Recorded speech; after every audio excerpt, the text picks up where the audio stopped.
progetto si è composto di 3 parti principali.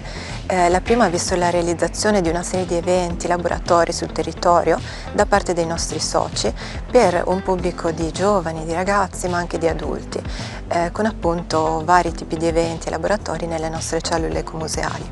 Una seconda parte ha visto il focus del progetto sulla cartografia che riguarda il nostro territorio ecomuseale. In questa porzione di progetto sono stati coinvolti alcuni ragazzi che hanno dato disponibilità e che sono stati formati da parte di professionisti. I ragazzi hanno imparato a fare delle ricerche d'archivio, in particolare nell'Archivio di Stato di Venezia, a selezionare delle mappe storiche che hanno potuto essere sovrapposte alle mappe cartografiche regionali attuali. Queste carte dovrebbero servire per interpretare il territorio. Nelle situazioni attuali la gente vede quello che c'è e rischia di immaginarsi che il suo paesaggio antico fosse questo. In realtà quello che noi osserviamo, soprattutto in territori come questo di Barcis o della montagna, è un paesaggio del tutto nuovo e del tutto diverso da quello che era il paesaggio originale. Tutta questa operazione dovrebbe dare strumenti anche alle amministrazioni locali per ripensare le trasformazioni prossime a venire all'interno della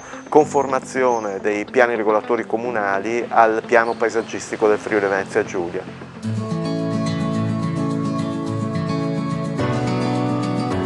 Il CRAF insieme all'Ecomuseo hanno questo partenariato che riguarda il recupero della fotografia di famiglia, un recupero importantissimo. E come viene recuperato? Viene recuperato attraverso dei punti di raccolta, una scansione di queste immagini, una scheda compilata e naturalmente una parte cronologica che riguarda fino al 1970, dalla nascita della fotografia 1839, che non si troverà niente, ma fino al 1970, quindi una cronologia abbastanza ampia che deve raccogliere, diciamo, tutto quello che è la memoria storica del territorio.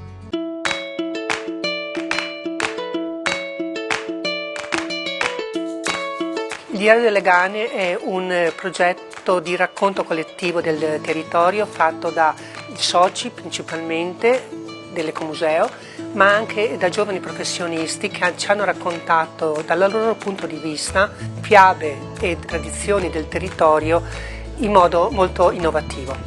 Perché coinvolgere i giovani in questo progetto? È importante che i giovani raccolgano il gomitolo, che è il gomitolo delle Agane, un'operazione utile ad portare nel futuro, attraverso un linguaggio nuovo, le nostre tradizioni.